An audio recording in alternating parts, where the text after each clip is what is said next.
Lieutenant Steve Gallagher. Hi, Lieutenant Steve Gallagher with the Sheriff's Office.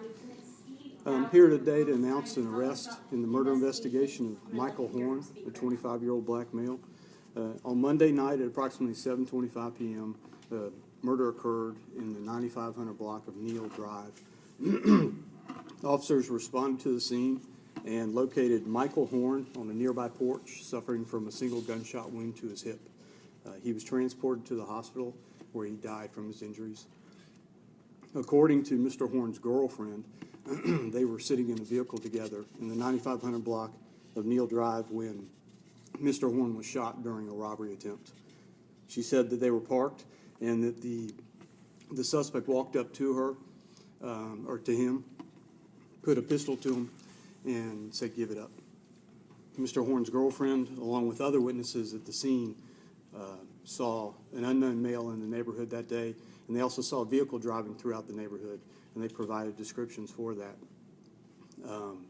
That information was relayed to patrol in the area. The following night, on Tuesday, a crash occurred involving a vehicle of a similar description and a driver that matched the suspect's description. The officers called the homicide unit, and that individual was brought down to the homicide office. That individual is Jamel Huddleston, a 19-year-old black male. He denied being at the scene that night and gave conflicting accounts in the whereabouts where he was and where his vehicle was.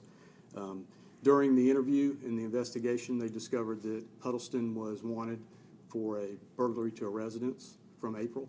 He was arrested on that burglary and transported to jail. The following day, yesterday, Wednesday, Huddleston's picture was compiled in a photo spread and was shown to the girlfriend. She positively identified Huddleston as the shooter in this case. Mr. Huddleston was brought back over to the homicide office and re-interviewed. During that re-interview, he did confess to shooting the victim.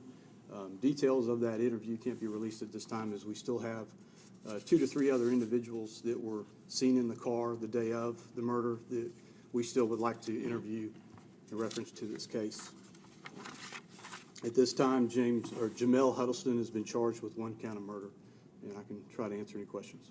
Lieutenant, were there any drugs or any exchange happening when he approached them originally Monday night? According to the witness, there wasn't a drug transaction being taken place, but it is our belief that the reason that the victim was in the area is that that's what he did, is at times was sell drugs in the area. Did they know each other, the victim and suspect? I don't believe they did. In the police report, it mentions that he was seen going through the car after he shot him. Was that, read that correctly? That's what the witnesses said, that the suspect reached into the car and went through the car after the victim and the witness fled the car. After they fled, okay. Fled on foot. He reached into the car after he shot the guy? Is that? Yes. Do we know what he was taking, or No. presumably drugs? Could have been. So is there an active search right now for other people involved in this? No, there isn't. So the victim and the girlfriend fled the car and ended up on the nearby porch where he was found? Correct. By rescue? Correct. Any other questions? And he wrecked his own car, correct? That was his car that he wrecked when you, It was a car that he was in possession of. that was his car. I don't know if it was in his name.